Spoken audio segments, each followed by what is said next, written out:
Hola, mis estimados hermanos y hermanas. Bienvenidos una semana más a Ven, sígueme con Lolo.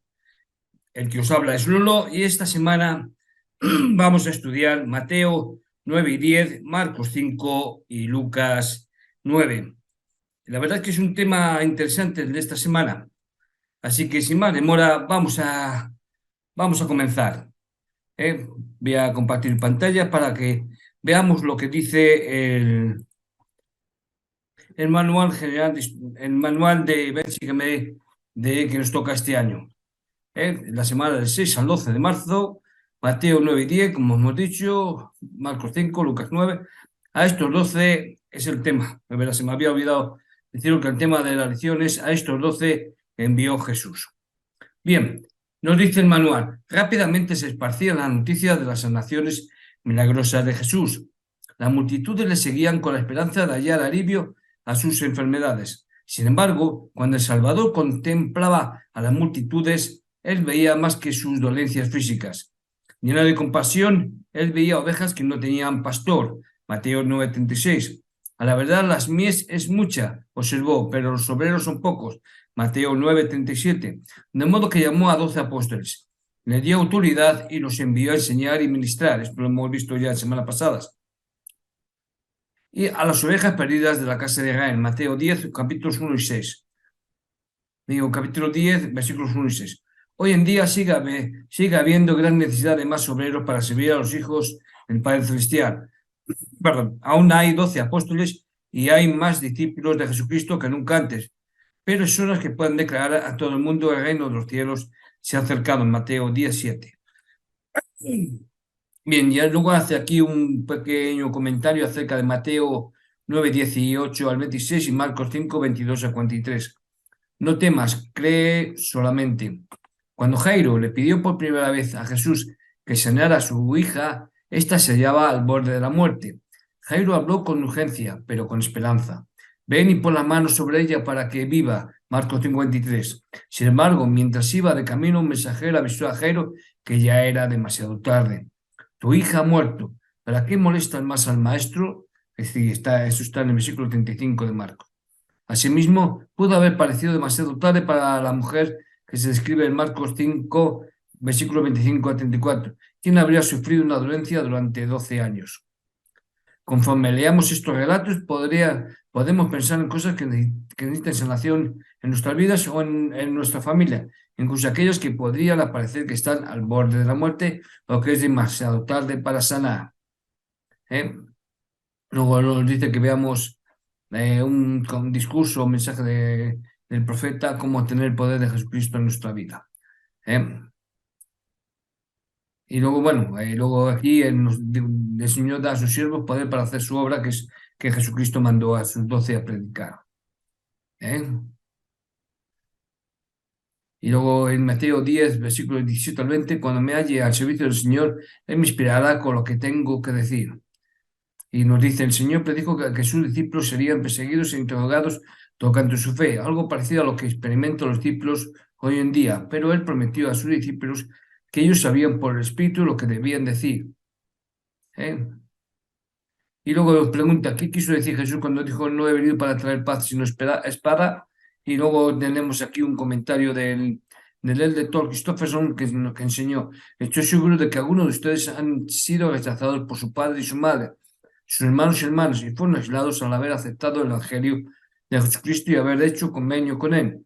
De una u otra manera, la prioridad de su amor por Cristo ha requerido el sacrificio de relaciones que le eran preciadas y han derramado muchas lágrimas. Sin embargo, aunque no merma el amor que sienten, se mantienen firmes bajo esa cruz, demostrando que no se avergüenzan del Hijo de Dios. Esto está en Cómo encontrar tu vida en la Liona, marzo del 2016. Bien, y esto es por parte de lo que dice el manual Ven, sígueme, que nos toca este año de uso individual y familiar. Estoy cogido algo en la garganta, así que disculpadme y perdonad. Bien, ahora vamos a ver el análisis de estos capítulos. Quiero comentar, es decir, que el capítulo 9 consta de 38 versículos de Mateo, el capítulo 9 de Mateo consta de 38 versículos, Mateo 10 de 42, Marcos 5, 43 y Lucas 9 consta de 62 versículos. Básicamente, Marcos 5, aunque lo vamos a ver, pero es decir, lo que cuenta es un poco lo repetido lo de Mateo 9 y 10. Eso quiero que lo sepáis. ¿eh? Pero bueno, lo veremos porque a ver qué se puede comentar al respecto. Pero vamos, casi lo que se comente de Mateo 9 y 10 es lo que va a Marcos 5. Pero siempre se puede añadir alguna cosa y vamos a ver, y lo vamos a ver. En ti voy a compartir pantalla y allí vamos. Bueno, pues este es el capítulo 9 de Mateo, que ya os he dicho que es de 38 versículos. Ah, perdón, se me había olvidado. El himno sugerido, ¡ay, madre mía! Se me olvidaba que el himno sugerido es el himno número 61, venid a mí, mandó Jesús, andemos en divina luz. Bueno, eh, parece que el himno me ha aliviado un poco. Bien, como decíamos, eh, vamos a ver el capítulo 9, vamos a analizar el capítulo 9 de Mateo. Vamos a ver, creo que 34 versículos, si no me equivoco, del 1 al 34. Sí, del 1 al 34. Entonces nos dice, su propia ciudad. En Mateo 4:13 dice que Jesús dejó Nazara y fue a vivir a Cafarnaún. La denominación, su propia ciudad, aplicada a Cafarnaún, revelaría una fuente según la cual Jesús en Nazoreo era original de Cafarnaún y no de una hipotética Nazara o Nazaret. El versículo de 2 al 7, colocaron ante él en su casa. Mateo ha escrito que Jesús predicaba y hacía curaciones en las sinagogas de Galilea. 4:23. Marcos 1:21, 1:29 y 3:1 confirman ese extremo. Pero en este caso dice expresamente que el hecho tuvo lugar en su casa. 2:1. Mateo no atiende a esta indicación, de modo que el lector, inducido por la presencia de escribas, puede pensar que el hecho tuvo lugar en la sinagoga. La acusación, estamos aquí, de blasfemia por parte de los escribas no tiene fundamento legal, pues solo hay blasfemia si se pronuncia el nombre de Dios. Este episodio ha sido con razón considerado fundamental por la apologética cristiana. La prueba de la misión divina de Jesús radica en sus milagros. Y esto está en el Concilio Vaticano I. Versículo 8. A los hombres. La sección en plural no tiene lógica. El hombre que según esta narración posee este poder es Jesús. Aquí ha irrumpido la disciplina penitencial de la comunidad cristiana. El versículo 9. Mateo. Transcripción griega del hebreo matai, forma abreviada de matenai y matanya, don de Dios. En este pasaje correspondiente de Marcos 2:14, el llamado recibe el nombre de Leví. Ahora bien, puesto que este Leví desaparece por completo en la narración sucesiva de Marcos y de Lucas, el evangelista Mateo, con toda desenvoltura, lo sustituye por el apóstol Mateo, uno de los 12, reconocido en todos los evangelios. Versículo 10. En su casa. El contexto de Mateo parece indicar que se trataba de la casa de Jesús en Cafarnaúm. Versículo 4:13, 9:1, 98, 13:1 y 36.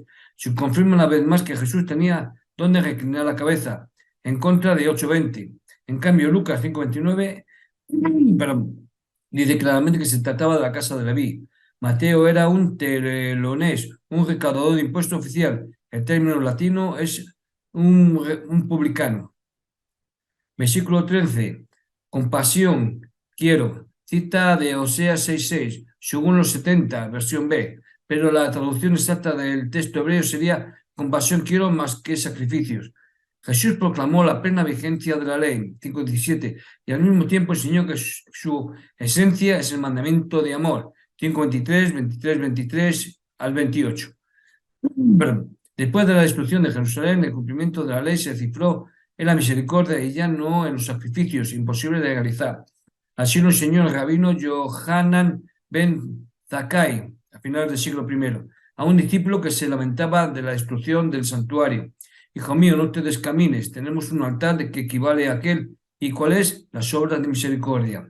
El evangelista Mateo es más o menos contemporáneo de Yohanan ben Zakkai. Versículo 13, pecadores. La frase debidamente contextuada es una llamada a la conversión. El doctor Rabí Zeira buscaba la compañía de los pecadores para corregirles y llevaba la familiaridad con ellos hasta el punto de exponerles a la reprobación de sus colegas. Versículo 14, tus discípulos no ayunan. En general, todo procede de Marcos 2, 18 a 22. No implica una relación especial de los discípulos de Juan con los fariseos. En este evangelio, Juan se presenta más bien asociado a Jesús. El ayuno era una práctica muy apreciada en el judaísmo, pero Jesús no la rechazó, sino que recomendó un proceder discreto. Versículo, es decir, capítulo 6, 16, 18, versículo 16 al 18. Sus discípulos, por tanto, se ayunan. Así pues, este pasaje es un simple artificio para introducir la doctrina cristológica subsiguiente. Versículo 15, el novio. El novio es obviamente el Mesías Jesús, que será arrebatado en la muerte. Lo viejo no es la ley, sino aquella parte de Israel, cifrada en los escribas y los fariseos, que ha rechazado a Jesús. El Evangelio, el paño nuevo, el vino nuevo, no edifica sobre lo que ellos representan. Rabí decía, no tomes en consideración el odre, sino lo que contiene. Un odre nuevo puede estar lleno de vino viejo, y un odre viejo puede que no contenga vino nuevo. Versículos 18 al 25. Mateo abrevia considerablemente la vivida narración de Marcos 5, 21 a 43. Achón, dilatario, es un término genérico para indicar una persona con autoridad. Marcos precisa que se trataba de un presidente de sinagoga.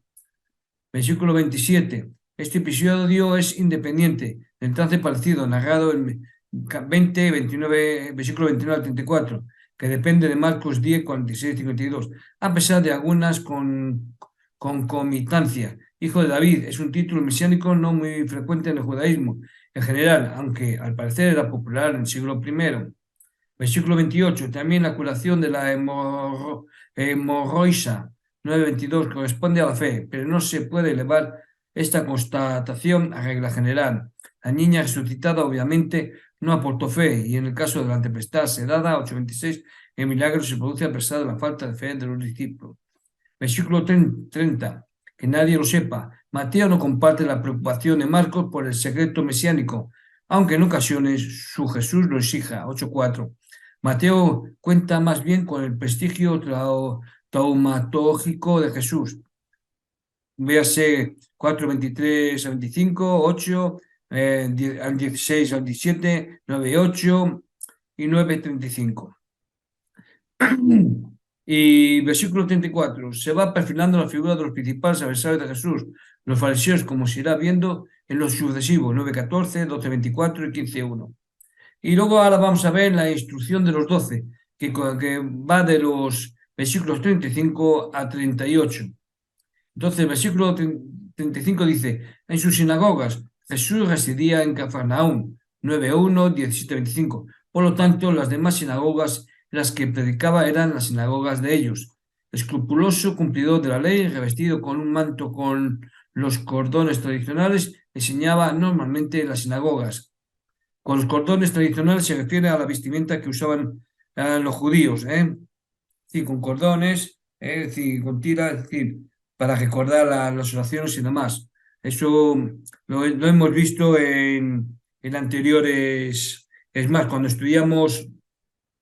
Doctrinas sí, doctrinas y convenios, no, el Antiguo Testamento. Cuando estudiamos el Antiguo Testamento y vimos cómo vestían en las épocas antiguas con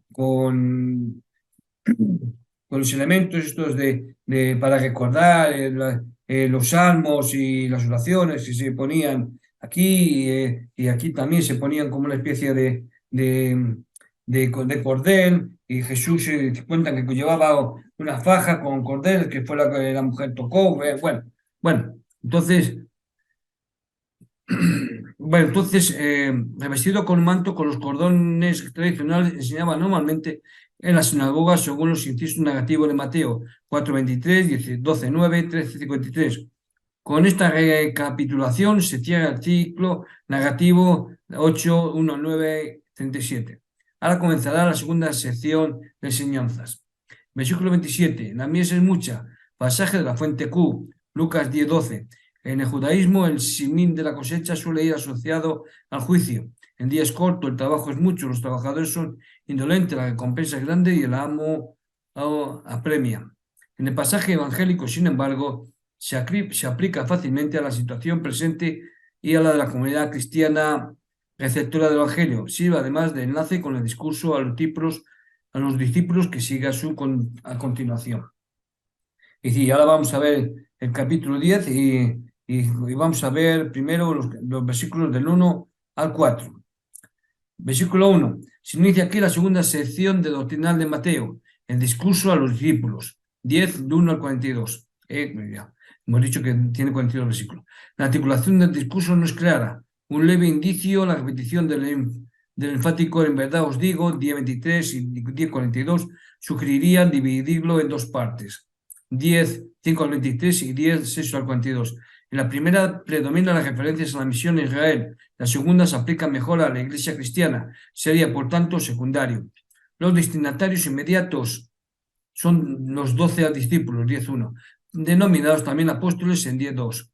Designación anacrónica por prematura, que no vuelve a aparecer en Mateo. Los receptores de la instrucción son en muchos casos predicadores itinerantes, trazo que remitiría a una característica de la comunidad cristiana del evangelista. Las fuentes son Marco, la fuente Q y mucho material propio. Versículo 2. 12. El número 12 simboliza las 12 tribus de Israel, como se dice explícitamente en 19:28. Diría que se corresponde con la teología de la restauración de Israel. Persiste, pues, la idea de la misión de Jesús ceñida al pueblo de Israel. La lista de los 12 procede de Marcos 3, versículos 16 al 19, recogida también por Lucas 6, versículos 12 al 15, y por Hechos 1:13, 11 menos Judas. En Juan 21:1 hay una lista de 8, incluyendo a Natanael. Pablo menciona el término 12 una sola vez, en 1 Corintios 15:5. Andrés, Felipe, Bartolomé, Tomás, Jacobo de Alfeo, Tadeo y Simón, el cananeo, no vuelven a aparecer en Mateo, ni en los demás sinóticos. Pero es posible, pues, que la lista sea artificiosa. Bien, y ahora vamos a ver la segunda agrupación de discursos, que van del capítulo 10, en el capítulo 10, del versículo del 5 al 42. Y así lo vemos, ¿veis? Sí, lo vamos a ver, sí, son los 42 hasta el final. Vale. Bien, el versículo 3, Tadeo. Muchos manuscritos lo llaman Leveo, con los dos nombres a la vez. Versículo 4, Simón el cananeo, del griego cananaios, que Lucas 6:15 y Hechos 1:13 interpretan este apelativo como celota, lo cual es posible en arameo. Judas el Iscariote, del griego jo Iscariotes, que podía interpretarse el hombre de Cariot, como en la lectura variante de Juan 14:22 del Códice Beza. Jo Apocariotón, el de Cariot, pero no consta ninguna localidad con este nombre en la época, aunque sí en la toponimia en gran parte ficticia del libro de los jueces. Versículos 5 al 15, se trata de una refundición ampliada de Marcos 6, versículos 8 al 11 y fuente Q, Lucas 10, 4 al 12. Voy a saltarme, como ya hemos visto, porque gentiles y samaritanos, este precepto está consolidado con la práctica de Jesús en Mateo, predicación y traumatología dedicada exclusivamente al pueblo de Israel. El obrero merece su sustento, refrán parecido al citado en 1 Timoteo 5:18. Versículo 16, en medio de los lobos, las descripciones que ofrece, bueno, sí, porque ya antes hemos visto en medio de los lobos, las descripciones que ofrece Mateo y también los demás evangelistas de la actividad de Jesús en Galilea no dan pie para calificar a los adversarios de lobos, ni siquiera a los fariseos. Se trata, por tanto, de una creación literaria de la comunidad cristiana posterior, referida a su propio contexto de inseguridad. Versículo 17, tribunal y sinagoga. Se mezclan dos situaciones distintas. A, la represión disciplinar en la sinagoga, que suponía la aceptación por parte del represaliado de la jurisdicción sinagogal. Pablo asegura haber sido azotado por los judíos, 2 Corintios 11:24. El texto de Mateo es el reflejo del proceso de separación de la iglesia y la sinagoga a finales del siglo I. B, la represión imperial. En cuanto secuaces de un judío ejecutado por sedición, los cristianos podían ser acusados de sediciosos. Primera de Pedro 4:12 al 16, más o menos contemporánea de Mateo, refleja ya claramente esta situación, así como también otros documentos de la época. Versículo 22. Mi nombre. Durante los primeros siglos los cristianos fueron perseguidos y condenados a pena capital por profesar el nombre de Cristo, que para los jueces romanos era el nombre de un judío ejecutado por sedición. Perdón. Si sois ultrajados en nombre de Cristo, dichosos vosotros. Primera de Pedro 4:14. Es cierto que estoy encadenado por el nombre, mas no ha llegado todavía a la perfección en Jesucristo. Ignacio de Antioquía, Efesios 3:1. Versículo 23. Antes que regrese el Hijo del Hombre. Esta profecía no se halla en los demás evangelistas y se repite en términos parecidos en 16:28 y en 24:34. Esta vez sí en paralelo con los demás sinópticos, Marcos 13:30 y Lucas 21:32. Los primeros cristianos profesaban la creencia en la pronta venida del Mesías glorioso. Pablo y 1 Tesalonicenses 4:13-17. Versículo 24. El discípulo que el maestro. El dicho podía proceder de la fuente Q, Lucas 6:40. Coincide con un proverbio judío. Le basta al siervo ser como su amo. Mateo lo introduce aquí para indicar que las persecuciones anunciadas en el pasaje anterior igualan a los discípulos con su maestro. Versículo 25. Belzebú, término de origen ugarítico, significa señor del templo. No se halla en la Biblia hebrea, excepto en la forma ridiculizada del señor de las moscas, Segunda de Reyes 1 y 2 y su siguiente, para designar al dios Baal de Crom.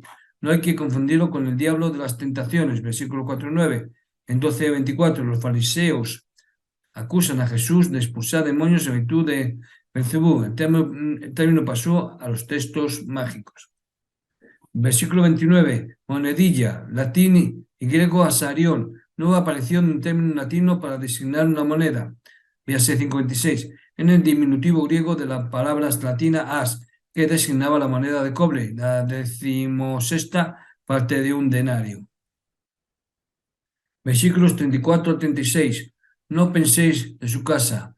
Los versículos 34 al 36 vienen probablemente de la fuente Q, Lucas 12, 51 a 53, pero con modificaciones. La cita de Miqueas 7:6 se aleja del texto de los 70. Esta cita es aducida, creo que pone Miqueas, Esta cita es aducida en el judaísmo para describir las calamidades del tiempo final. Al acercarse el Mesías, la insolencia aumentará y la virtud será suplantada. Y sigue la cita de Miqueas 7:6. En Marcos 3, 31-35, Jesús aparece enfrentado con su propia familia. Este pasaje de Mateos en conjunto no armoniza con textos anteriores, donde los discípulos han de llevar paz a las casas, y 13, y son mensajeros de paz, 5:9, ni tampoco con las profecías que anunciaban un Mesías pacífico, Isaías 9:5 y sus siguientes, 11:5-10 y Mineas 3-26. Malaquías 3:26. Un hombre que procura la paz entre un hombre y su esposa, entre una familia y otra, entre una ciudad y otra, entre una nación y otra, los castigos divinos no lo alcanzarán. Se aproxima, en cambio, al Cristo de Revelación 12, 16, 19, 15 y 21, que lleva una espada en la boca. Estas espadas son simbólicas, en cambio, la que enarbola un discípulo 26, 51 es real.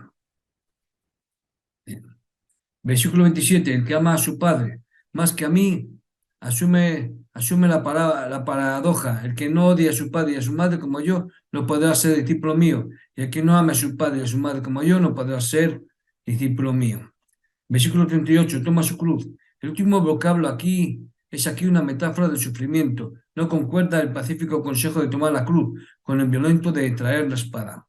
Versículo 40, el que me ha enviado. En el derecho judío había un gran respeto por los enviados. El que envía y el enviado son equivalentes. Y versículo 42 y último del capítulo 10, pequeños. Los pequeños son todos los creyentes, contrapuestos a los discípulos y a los profetas. La palabra agua, Gidon, aparece solo en el códice Beza. Y hasta aquí hemos visto a Mateo los capítulos 9 y 10. Y ahora vamos a ver Marcos 5, que ya digo que va a ser parecido, pero vamos a verlo. Vuelvo a compartir pantalla para que veamos a Marcos 5, ¿de acuerdo? Venga. Bien, nos dice que el capítulo 5 es el endemoniado de Gerasa, Mateo 8, 28, 34 y Lucas 8, 26 al 39. Es decir, ya digo, es un poco recordar algo ya que ya hemos visto. Y comprende los versículos del uno al 20. Y entonces lo tenemos así aquí en general. Así que si hay algo más, pues lo especifico. Y vale, versículo 1 al 20. Y lo voy a poner aquí resaltado. ¿eh? Sostiene la crítica en general, incluso católica, que este acto de exorcismo quizás no contenga reminiscencia histórica alguna, o, en todo caso, la de un prodigio de Jesús de ese estilo, fuera de Galilea. Pues en el versículo 21 se dice que vuelve a ella. Se opina también que es una narración simbólica cargada de teología. Unos defienden que es como la leyenda fundacional de la comunidad cristiana de la Decápolis. Otros que es una leyenda general de la misión cristiana a los gentiles de cuño helenístico, es decir, de naturaleza helenística, paulino. Otros ven una burla con origen jesuánico, remoto del poder romano sobre Israel encarnado en el demonio cuyo nombre es Legión, derrotado por el pretendiente mesiánico Regio Jesús. El versículo 20 obra de Marcos y explica claramente la finalidad de esta leyenda. Entonces hemos visto de 1 al 20, no hay... habla mucho del capítulo, versículo 1, pero bueno, los videntes, monte gritando,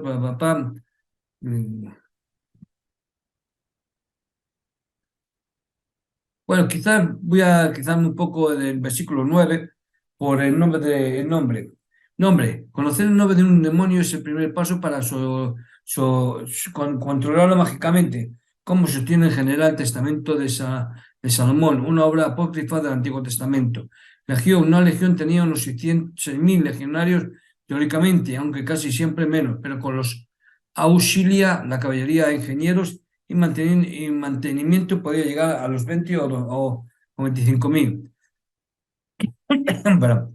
El uso de este vocablo romano ha llevado a la investigación a sospechar que el origen de la historia que subyace a este exorcismo es una leyenda judía nacionalista que comparaba a los romanos invasores con los demonios y a su soberanía, con la posesión demoníaca, que acaba siendo vencida por un exorcista judío. Y se añade que esta leyenda fue luego aprovechada por Marcos, que conocía ya el asentamiento de la Decápolis de alas de caballería de la Legión Tercera Gálica, para forjar una estancia de Jesús en el territorio pagano, en la que vence también allí a Satanás y prepara el terreno, por medio del cargo al endemoniado de misionar para futura programación cristiana en esta región. Entonces hemos visto hasta el 20 y ahora vamos a ver curación de la hemorroísa y resurrección de la hija de Caro. Hemorroísa es la mujer esta que tenía una enfermedad de sangre. Es decir, entonces, es como Mateo 9, 18, 26, que es lo que hemos visto, y Lucas 8, 40, 56. Comprende los versículos del 21 al 43 hasta el final. Entonces aquí vamos a ver, versículos 21 al 43. Hay aquí un doble relato de acciones milagrosas contado por Marcos con la técnica del emparedado o sándwich. Véase 3.21. Se discute la historicidad de la primera escena de la hija de Jairo.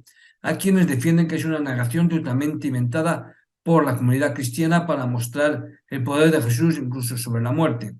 Otros que aceptan una base histórica suelen rebajar el milagro a una a una resucitación desde un estado cataléptico, lo que sirve para atribuir a Jesús un milagro contra las leyes naturales. Eso era muy común, eso era muy común. Es decir, la catalepsia es una enfermedad en que una persona parece que está muerta, ¿eh? Pero no lo está. Yo en mi caso, en mi familia, conozco el caso que contaba mi madre, me contaba mi madre, yo no vivía entonces, claro, de una mujer que se llamaba Emilia, que le llamaban Emilia la bruja, ¿eh? Bueno, resulta que esta mujer, Emilia, que vivía en el pueblo, que sí, que mi madre era de pueblo y vivía en el pueblo donde vivía mi madre, bueno, pues entonces esta mujer, llegaron a su casa, la encontraron tumbada y claro, dijeron, está muerta, tal. Entonces, según la llevaban al cementerio para enterrarla, ¿eh? Porque la estuvieron ahí velando y nada, y no pasó nada. Bueno, pues total que la estuvieron velando 24 horas y esta mujer seguía igual, la pusieron así, en fin. Bueno, total que según la llevaban en el ataúd, estaban llegando a las puertas del cementerio y esta mujer se levanta y dice, ¿a dónde me lleváis? Toda la gente gritando, "¡Ah!". Os podéis imaginar la escena, os podéis imaginar la escena, que es como de una película, ¿no?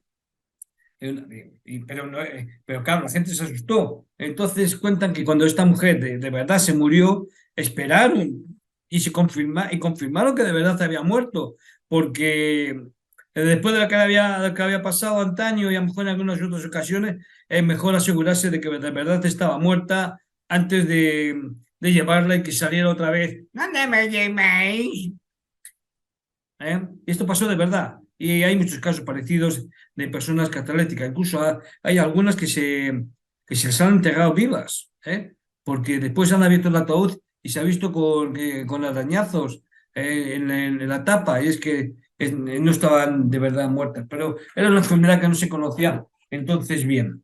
Bueno, entonces, contra la mano del evangelista, estamos aquí, la mano del evangelista se observa en el añadido que presenta a Jesús después de realizar un prodigio portentoso ante mucha gente, ordenando que no se entere nadie, lo que se corresponde con el artificio del secreto mesiánico. Versículos 3-12, hemos hablado antes de cuando hemos visto a Mateo.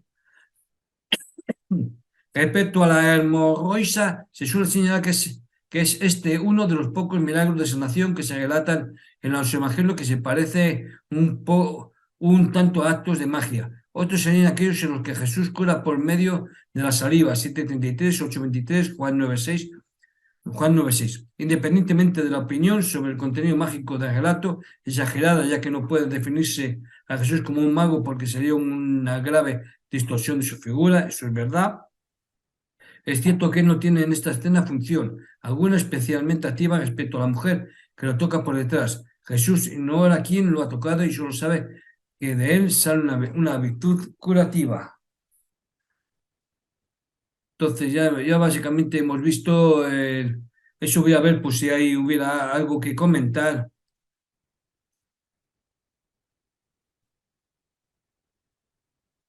Bueno, y luego dice el versículo 25, que por comentar algo dice, y una mujer de nuevo la técnica literal del emparedado sanguíneo para aumentar la tensión negativa. 12 años, la jovencita que será resucitada, luego tiene 12 años.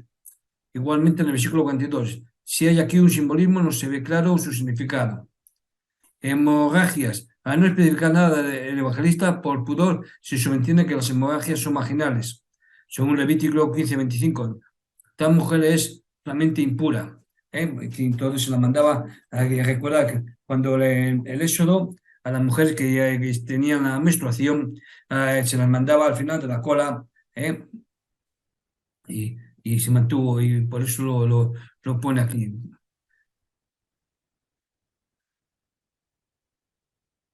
Bueno, el versículo 28, sea su manto, en el texto griego, el mismo sustantivo cambia de singular. Inacción, versículo siguiente, o breve. A plural, inmatión, 28, con diferente acento y o larga. De ahí la diversa traducción manto y ropa. Era creencia común en la antigüedad que las prendas mismas que había llevado el taumaturgo quedaban impregnadas del poder. Hechos 29:12. Quedaré curada, literalmente me salvaré. es posible, como en el versículo 24, un doble sentido de salvación física y escatológica. Bueno, versículo 34, hija. En la Biblia hebrea es un modo respetuoso de dirigirse a las mujeres independientemente de su edad. Tu fe quizá también es traducible por tu confianza, ya que la fe es simple fe, confianza en alguien. Salvado, como esta expresión es típica de la ceremonia del bautismo, en la antigüedad cristiana solo se bautizaba adultos al principio. Algunos estudiosos han visto en este episodio de la Morroisha una leyenda cristiana bautismal. Independientemente del presunto valor histórico del relato, muchos investigadores creen que la referencia a la fe es añadidura de Marco, que destaca la confianza del creyente en el Jesús pascual, dotado de todo poder. ¿Eh?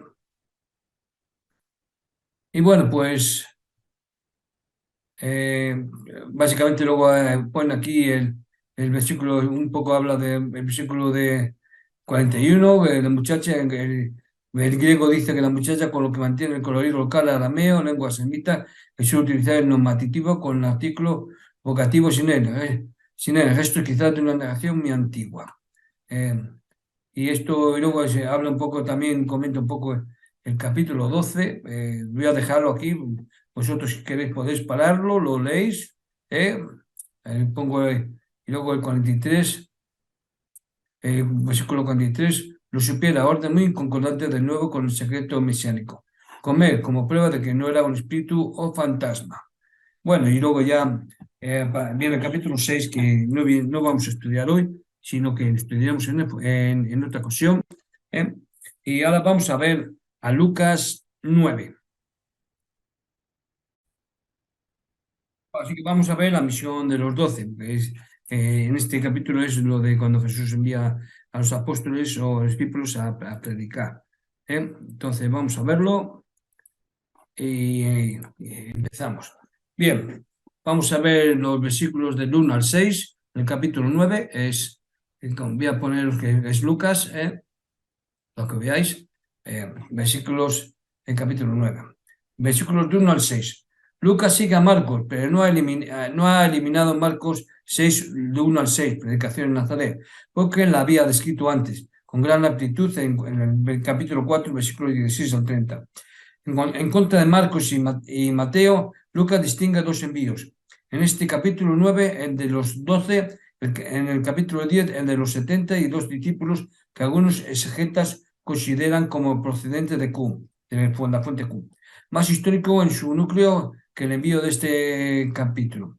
Los estudiosos creen que en origen hubo solo una narración de envío de discípulos por parte de Jesús que contenía elementos de procedencia dispar, es decir, sentencias de Jesús pronunciadas en otros momentos, y que Lucas dividió por su cuenta porque halló esa tradición original tanto en Marcos como en la fuente Q.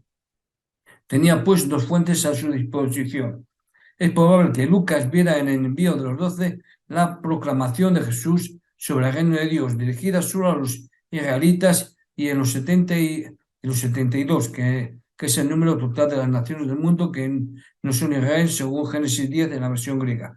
Un preanuncio de lo que en el futuro, en el tiempo de la Iglesia, sería la aplicación del Mesías Jesús a los paganos, es decir, a los 72 naciones.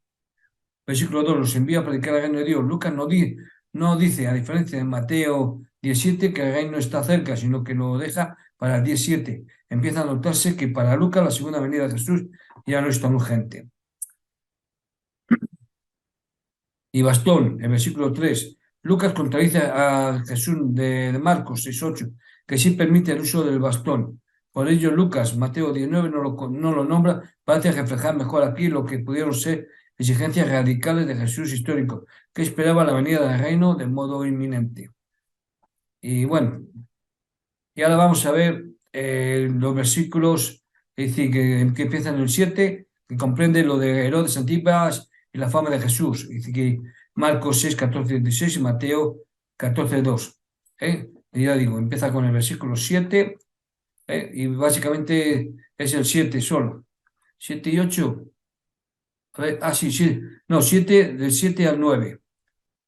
Entonces nos dice el versículo 7, Herodes el tetrarca Lucas y Mateo 14:1 corrigen a Marcos, que escribe rey, modo popular de denominar al tetrarca. Otras noticias sobre Antipas en el Evangelio.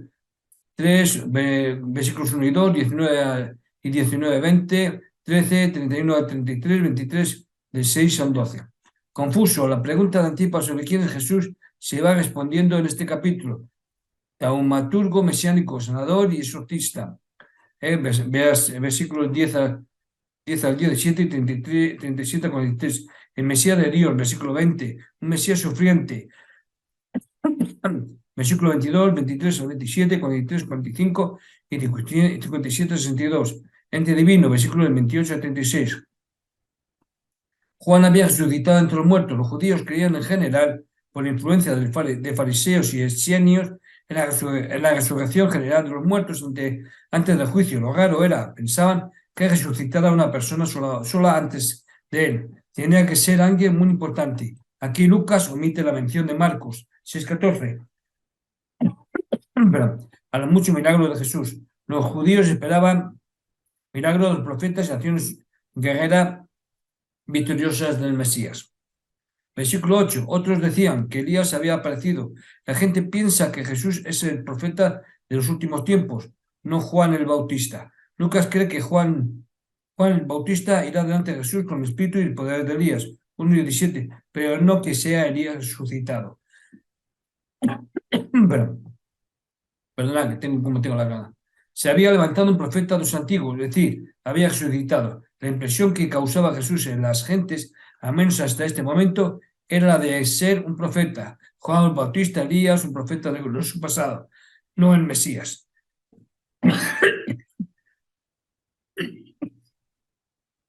Ahí, perdón. Es solo al final de su vida y no siempre, 24:19, y en Jerusalén. Jesús se denominaba con gusto a sí mismo profeta, 4:24, 16 y 13:33. Obsérvese, por otro lado, las creencias general judía acerca de que la profecía había acabado ya en Israel. Véase uno de Marcos 14:41, Simón, hermano de Judá, Macabeo, fue nombrado jefe del pueblo y sumo sacerdote hasta que apareciera un profeta digno de fe, y que solo vendría el último profeta como Moisés. Deuteronomio 18:15, antes del Mesías, hubiera resucitaría uno de los antiguos. Versículo 9. ¿Quién es este? Pregunta importante que se responde en 9, 18, 22, confesión de Pedro y primer anuncio de la pasión. Bueno, y ahora vamos a ver los siguientes versículos, que comprende los versículos 10 y 11. Nos dice, pericopa de transición, obra toda ella de Lucas. No se sabe si inspirada en Marcos, ya que lo abrevia y cambia drásticamente. Es importante en resumen o núcleo de la predicación de Jesús como programación del reino de Dios y su tarea como sanador reconocido.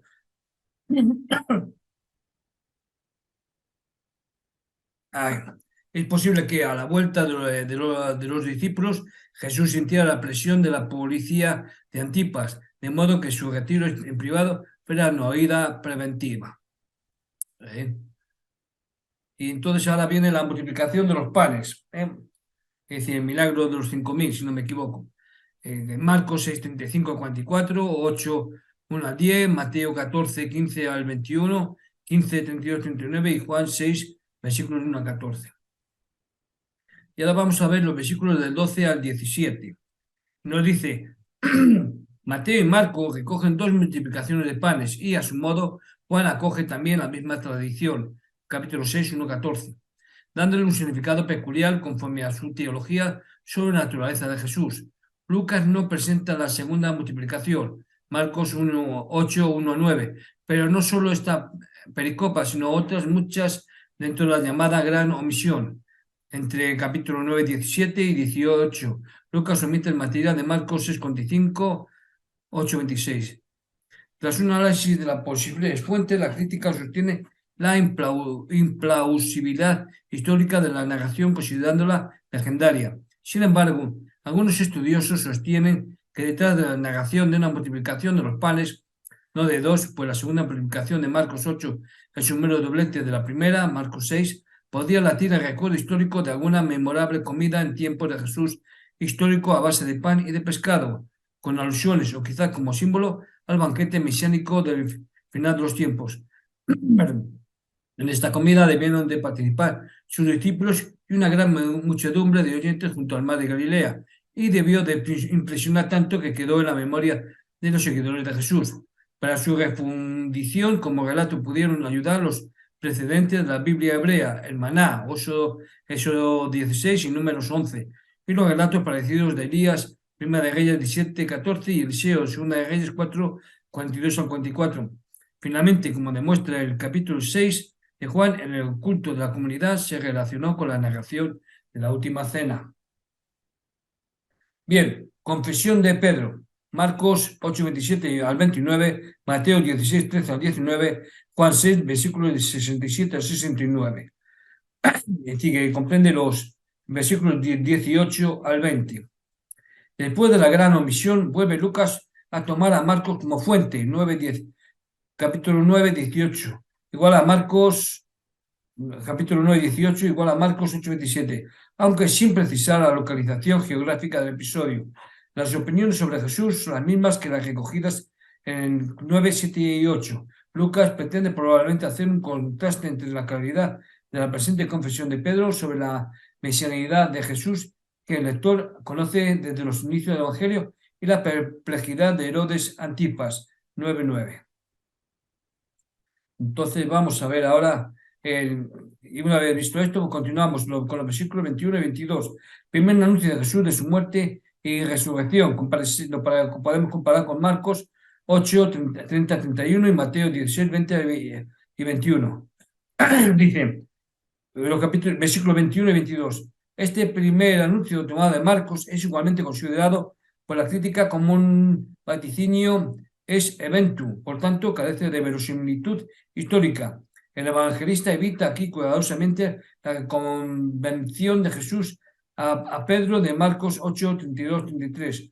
Los otros dos anuncios en 9, 43, 45 y 18, 31, 34.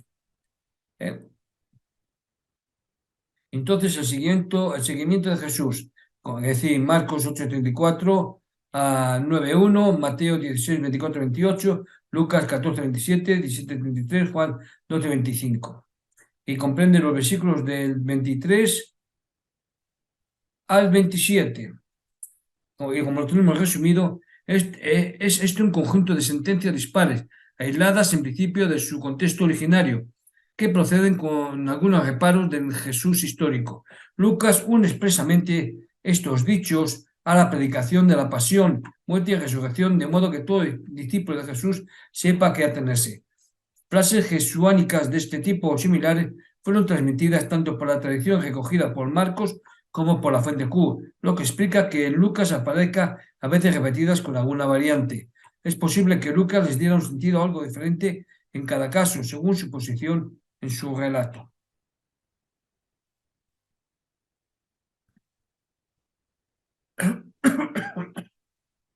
Bueno, y esta es una parte importante, la transfiguración. Marcos 9, 2, 8 y Mateo 17, 1 a 8, que comprende los versículos de la transfiguración, los versículos 28 al 36. Nos dice, lo tenemos aquí, 28 al 36. Lucas sigue teniendo aquí a Marcos como modelo, aunque coincide a veces con Mateo en sus variantes debido bien a una tradición oral suplementaria, bien a algún otro relato de la misma clase que circulará en el cristianismo primitivo. Lucas elimina de este relato el diálogo de Jesús con su discípulo referido a Elías, Marcos 9, del 9 al 13 y Mateo 17, del 9 al 13, ya que para él Jesús es Elías, no el Bautista. Véase, bueno, la crítica independientemente se niega a ver en este hecho un suceso acaecido en la vida de Jesús histórico por su entidad sobrenatural, su carácter legendario y porque, de haber sido real, tampoco se explica la actuación del discípulo tras el prendimiento de Jesús.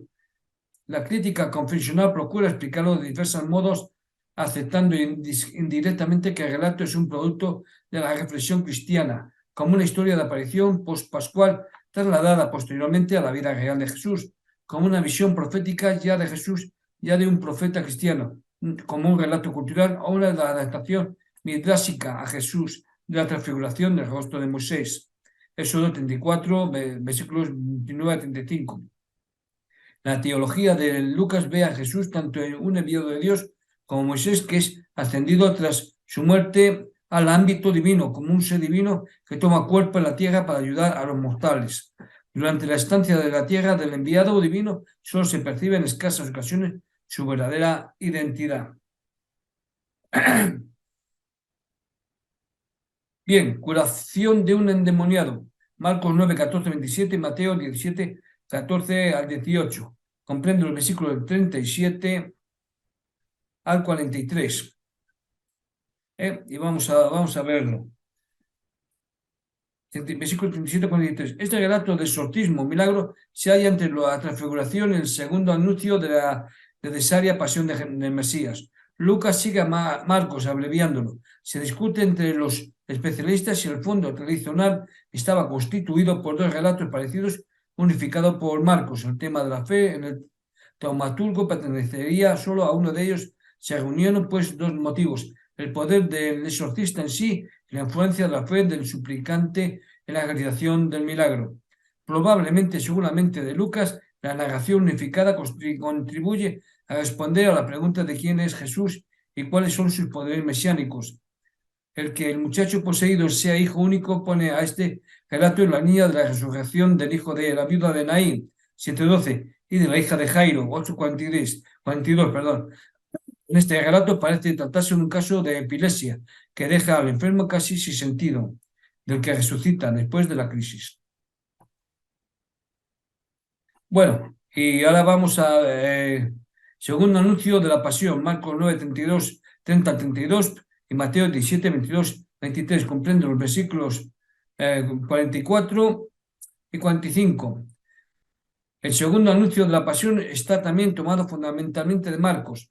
En Lucas, tres anuncios, tres en total, el tercero en 18, 32, 33, tiene resonancias que se hallan en 17, 25 y 24, 6, 7 y 44 al 46. Profecías sobre el justo sufriente y su entrega a la muerte. Los estudiosos consideran que este segundo anuncio es igualmente un vaticinio, es evento, por tanto, no histórico. Continuamos. ¿Quién es el mayor entre los discípulos? Marcos 9, 33, 37, Mateo 18, 1 al 5 y Juan 13 al 20. Comprende los versículos del 46 al 48. Lucas sigue de nuevo a Marcos 9, 33 al 37, pero modifica la introducción. Elimina la sentencia de Marcos 9, 35. Si alguien quiere ser el primero, sea el último de todos y el siervo de todos. De modo que pueda unir la disputa entre los seguidores íntimos de Jesús y el anuncio de su pasión. De este modo hace aún más ridícula la pretensión de los discípulos en ese contexto tan grave y serio. Exclusivismo de los discípulos, el exorcista extraño, Marcos 9, 38, 40. Comprende los versículos del 49 y 50. Esta pericopa enlaza artificialmente con la anterior, por medio de su inicio respondiendo a Juan. El versículo 49 arroja demonios en tu nombre. Este hecho es un testimonio indirecto del poder de Jesús como exorcista, al igual que la acusación de que lo hacía en virtud de pacto con el diablo. Parte de la crítica cree que este incidente no refleja el tiempo de la venida de Jesús, sino el pluralismo del cristianismo primitivo posterior, en el que se formaban grupos con distintas concepciones acerca de Jesús. No, si vamos a ver ahora, viaje hacia Jerusalén. Unos samaritanos no acogen a Jesús. Versículos comprenden 51 al 56. Olvidándose del esquema de Marcos, Lucas presenta a Jesús en un viaje interminable a Jerusalén, que es evidentemente una ficción literaria, pues el camino dura demasiado. Lucas lo indica otras 3 veces más, 13:22, y marchaba por ciudades y aldeas caminando hacia Jerusalén. Igualmente en 17:11 y 19:28, marchaba delante de los que subían a Jerusalén. Perdón. Este artificio del viaje sirve a Lucas para situar dentro del camino tanto material propio como otro tomado de Marcos y de la fuente Q. En esta sección, Lucas vuelve a presentar a Jesús como profeta, conoce de antemano su pasión, su unción y se dirige a la capital para asumir su destino de profeta, pues termina allí su vida asesinado.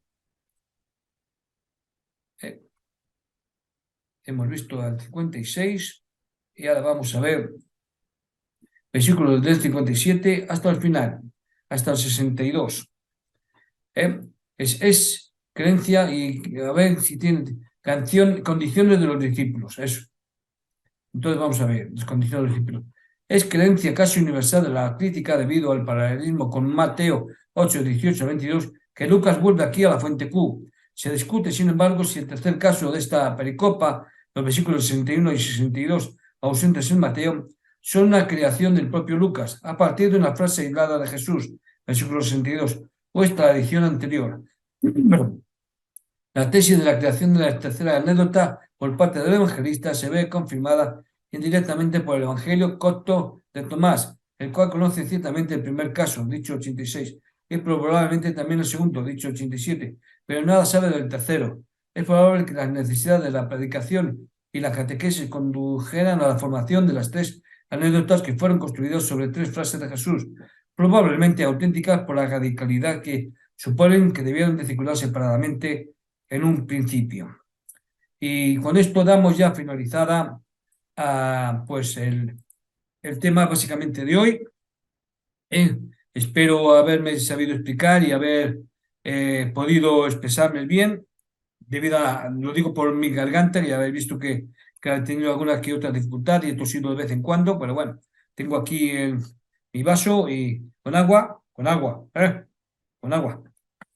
del grifo. Yo bebo agua del grifo, no de botella. Eh, gracias, gracias. Bueno, pues ya con esto doy finalizado el tema de hoy. Espero que nos podamos ver la próxima semana. Hasta entonces, que tengáis buena semana. Seguir acordándoos de la guerra de Ucrania y Rusia y de los afectados en los terremotos de Turquía y Siria, por favor. Portaros bien, sed buenos. De nuevo os pido que tengáis una buena semana. Nos vemos pronto. Hasta luego.